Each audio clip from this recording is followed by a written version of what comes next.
অশান্তিতে যদি নোবেল পুরস্কার দেওয়ার সিস্টেম থাকতো, তাহলে বাংলাদেশের বর্তমান অন্তর্বর্তী সরকারের কে এই নোবেল পুরস্কারটি অশান্তির জন্যে দেওয়া সম্ভব হতো।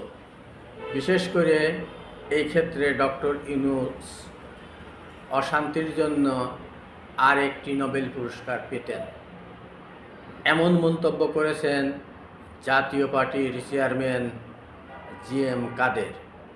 তিনি বলেছেন, এই সরকারের ব্যর্থতা সীমাহীন। এই সরকার একটি ব্যর্থ সরকার। এই সরকার তাদের ঝুলিতে কোনো ভালো কাজের উদ্যোগ বা ভালো কোনো কাজ তাদের ঝুলিতে নেই। তারা শুধু অশান্তি সৃষ্টি করতে পারে। তাদের ব্যর্থতা অনস্বীকার্য।